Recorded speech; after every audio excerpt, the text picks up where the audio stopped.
So let's dive right into this.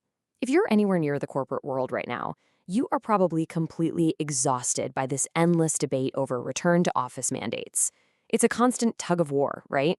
3 days a week, 2 days, fully remote.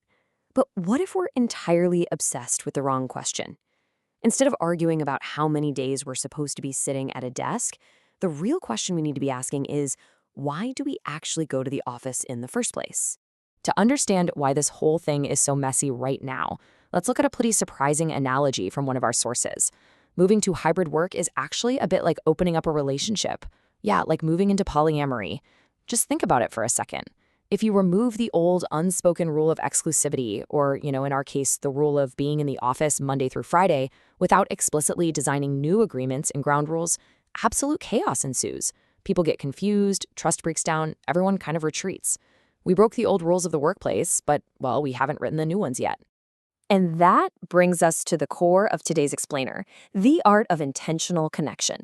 We're going to explore how the most forward-thinking organizations are stopping this endless tug of war and instead intentionally designing workplace experiences to really boost social capital and organizational culture. Here is our roadmap. 1. The hybrid workplace fog. 2. The social capital deficit. 3. Meaningful content over activities. 4. Designing systems of encounter. And 5. The new relational infrastructure. Section 1, the hybrid workplace fog. Take a look at the ambiguous zone right in the middle here, the fog. Companies know they need flexibility, right? But they just fall back on rigid attendance mandates anyway. They know culture matters, but they keep measuring success by how many bodies are swiping badges at the front door.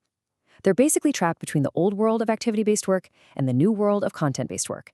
This creates flexibility without purpose, which honestly just leads to dispersion and total disconnect. And guess what? Employees are completely seeing through this fog. This data drop from Microsoft WorkLab is just staggering. 73%. Almost 3/4 of employees say they need a better reason to go into the office than simply because the company said so. The old management style of demanding presence just for the sake of presence, it's entirely failing. People are adults. They can evaluate their own productivity. If they're just going to commute an hour in traffic to sit on video calls all day, well, they'd rather just stay home. So why the intense pushback from leadership? Well, sometimes the stated reasons aren't actually the real reasons. Take the Amazon case mentioned in our sources. They pushed a massive return to office mandate, citing drops in productivity. But if you look a little closer, massive corporations often have significant tax exemptions tied to bringing thousands of workers into a city center to stimulate the local economy. If the workers don't show up, the city might pull those tax breaks. So a lot of times, these mandates are actually driven by real estate economics, not necessarily by what makes a team work best. Section 2, the social capital deficit. Now, let's give this definition some breathing room because it really anchors our entire understanding today. Social capital. It's the invisible relational infrastructure that keeps a company alive. It's the network of relationships, the mutual trust, the shared inside jokes, that deep sense of belonging. It is exactly what allows someone to ask a colleague for a favor without fear or to quickly decode a super ambiguous email. Without social capital, an organization is really just a collection of strangers executing processes. And we're facing a hidden crisis across time here. In the past, before the pandemic, we created social capital automatically just by sharing everyday coexistence. Today, in our present hybrid models, we are surviving by spending that capital.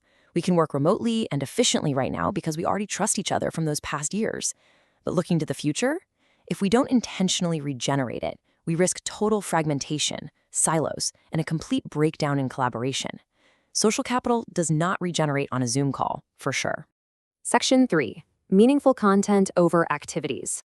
There's a profound difference between doing an activity and engaging in meaningful content.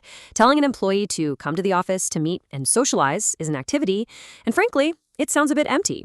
But telling them to come in to align on a really complex decision, rebuild team trust, and resolve project ambiguity, now that is meaningful content. Content is the intention behind the gathering. It's what produces real cultural, cognitive, or strategic value. This also means we have to radically change how we view office interactions. Historically, offices relied on passive serendipity. The idea that if you just cram enough people into a building, they'll eventually bump into each other at the water cooler and, boom, invent a new product. But in a hybrid world with totally fragmented calendars, that's just relying on blind luck. We have to shift to designed serendipity. This means intentionally curating conditions, programming moments of intersection, and giving different teams a specific, concrete reason to overlap. In this new model, serendipity ceases to be a completely passive accident. It absolutely must become a designed probability. You don't micromanage every single interaction, obviously, but you do design the environment and the schedule to drastically increase the chances of those vital, cross-functional collisions actually occurring.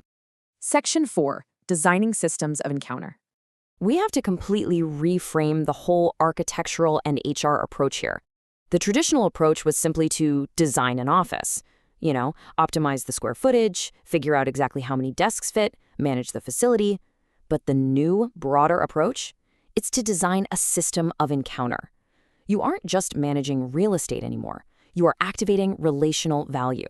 You're designing the spatial, operational, and cultural conditions that actually allow human beings to connect. And here is the blueprint for doing exactly that. Communities, content, and containers. Communities answers who needs to meet. Content answers what intentional experience will make that meeting meaningful. And containers answers where and how. The physical space, the technology, the whole vibe or atmosphere. If you only design a beautiful container without knowing the community or the content, your office will look incredible, but it's going to be a ghost town. The whole shebang has to be perfectly aligned. You have to remember this: space enables, but it does not guarantee. You can build the most flexible, beautifully designed, collaborative room in the world, complete with tiered seating and an expensive espresso machine. But if you lack the connected content, the leadership, and the culture to activate it, that room won't produce a single ounce of innovation by itself. We literally have to abandon spatial determinism, this outdated idea that the room is going to do the work for us. Section 5. The new relational infrastructure. To truly adapt, leadership teams must radically shift the questions they're asking. We really need to stop obsessing over occupancy metrics. Stop asking, how many people badged in today, or how many workstations are occupied? Instead, we need to be asking, what actually happens when people attend? What social capital was regenerated today? Which relationships were activated? We have to measure the quality of the encounter, not just the quantity of warm bodies in the building. Which brings us to a central thesis. The office ceases to be a place waiting to be occupied. It's no longer just a real estate asset or some corporate symbol. It is relational infrastructure.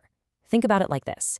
Just like a city needs roads and power lines to function, a modern, distributed organization needs a physical platform that is explicitly programmed, operated, and cared for to regenerate trust, learning, and purpose.